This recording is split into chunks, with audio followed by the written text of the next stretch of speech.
O Marrom quer saber! Da estrada! Fala, Caião! Alô, Goiânia hoje, olha aí, ó. Aeroporto de Goiânia, tô passando por aqui e fazer um show. Mas tem uma pergunta, a pergunta não pode calar nunca. Mas o negócio é o seguinte, esse dia eu recebi um telefonema e de uma menina, uma pessoa muito especial pra nós ali, eu, Renata e tal. Ela tinha acabado de perder o pai e o pedido dela era: Marrom, sei que você é homem de oração, então eu queria pedir pra você orar pelo meu pai, que ele acabou de falecer. Vai que ele encontre um bom caminho, encontre luz, encontre paz. E logo prontamente fui encontrar com ela e ela estava muito abalada, fizemos uma oração. Eu me propus orar por ela e pedi a Deus para que consolasse. E ela insistia que eu orasse pelo pai dela. E eu queria saber qual seria a tua postura. Qual a postura de um cristão diante de um pedido desse? Orar por uma pessoa que já morreu, para que ela encontre paz, encontre luz. Isso consola quem está aqui, certamente. Mas eu queria saber a tua opinião, o que dizer, o que fazer, com todo o carinho do mundo, como sempre. Responda esse negro que vos pergunta. Um beijo, meus queridos. Abraço. Tô sempre lembrando de você também, safadinho. Beijo. Ei, Marronzão, olha só. No Evangelho em favor dos mortos, os vivos não fazem nada, porque não há nada que os vivos façam que altere a existência dos que morreram. E não há nada que os mortos façam que altere a existência dos que estão vivos.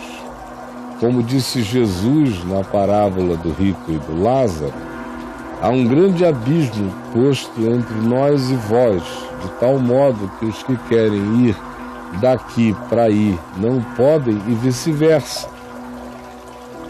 Cada um viva a sua dimensão e cada um na sua dimensão aprenda o seu melhor.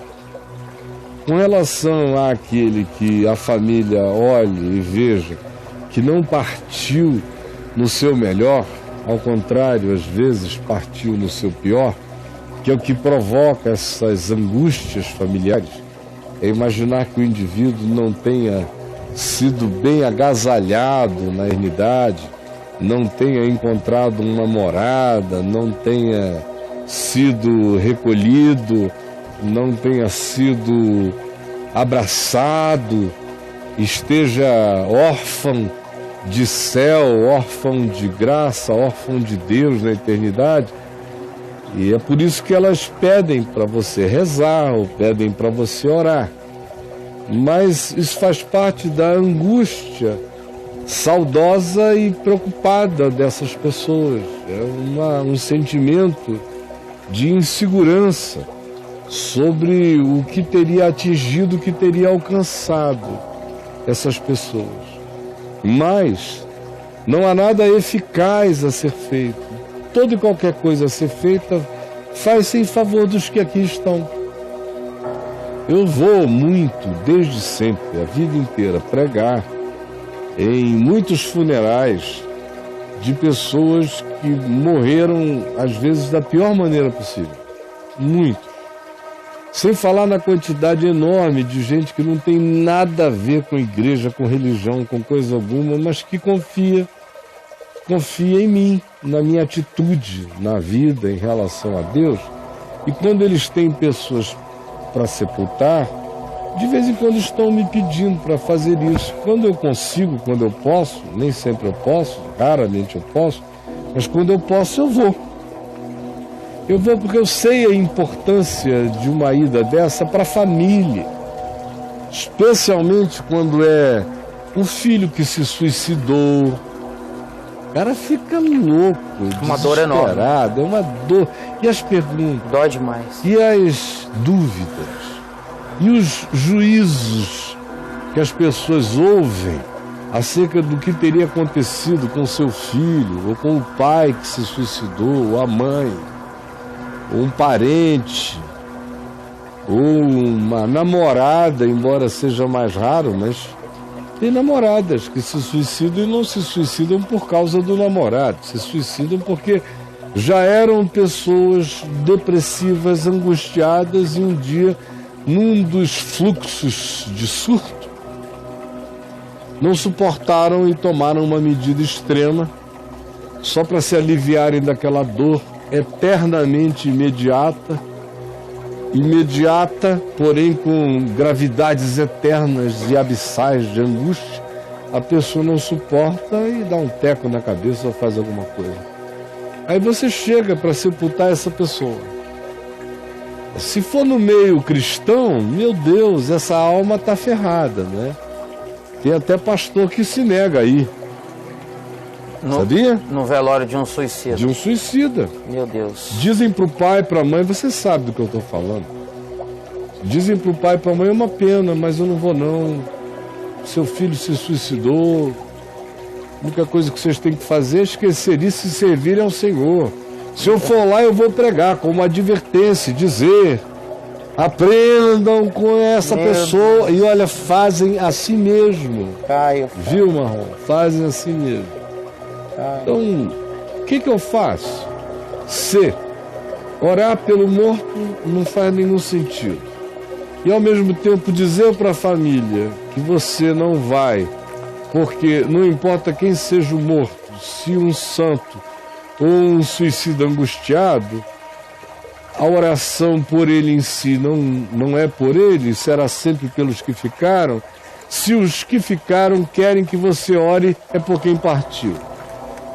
Eu simplesmente chego com muito poucas palavras e oro pelos que ficaram.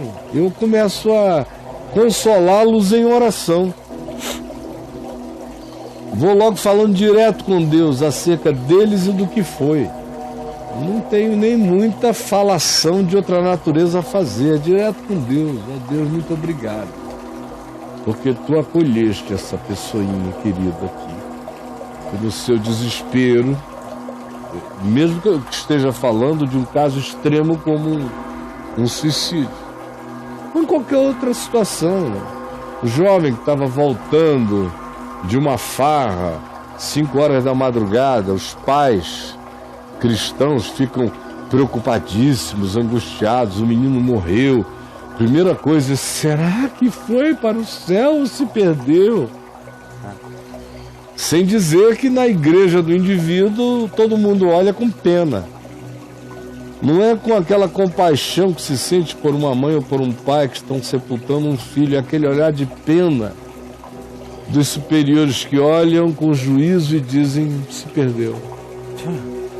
Aí é um horror. Então, Marrom, se te puserem nessa circunstância, ore pela pessoa que está pedindo. Senhor, obrigado por essa pessoa que está me pedindo oração, ou por essa família que me pede oração por esse que partiu. Obrigado pela vida deles, porque eles amavam essa pessoa, porque aprenderam com essa pessoa, porque vão crescer na tua graça. E dedique a oração aos que ficaram sem maiores explicações, porque é patético a pessoa ficar querendo dar uma explicação doutrinária diante da dor da morte. Diante da dor da morte, a gente deve esquecer toda a filosofia, toda a teologia, toda a doutrinação, qualquer coisa que se apresentar de maneira simplesmente humana e com aquele amor que pede ao Pai a graça que invólucra tudo. E o que eu faço é isto também, Marrom. Eu oro ao Pai em favor dos vivos e oro ao Pai dizendo a Ele que eu sei que para Ele não existem mortos, Ele é Deus de vivos. De modo que aquele que partiu só está morto para nós, mas o que partiu está vivo nele, sendo consolado nele. E quando você descreve a realidade espiritual das pessoas que partiram, sejam elas as que partiram conscientemente em Cristo, ou sejam elas aquelas que simplesmente partiram e que não é porque não tendo a informação de Cristo ou de Jesus que partiram sem Deus, eu incluo todos na graça de Deus. Quem quiser excluí-los, que os exclua.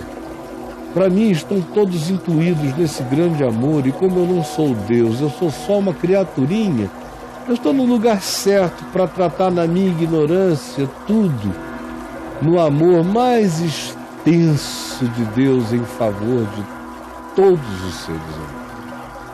E que seja assim com você também, meu amigo querido Marrom. Saudade de você e da Renatinha. Beijo, meu querido. O Marrom quer saber!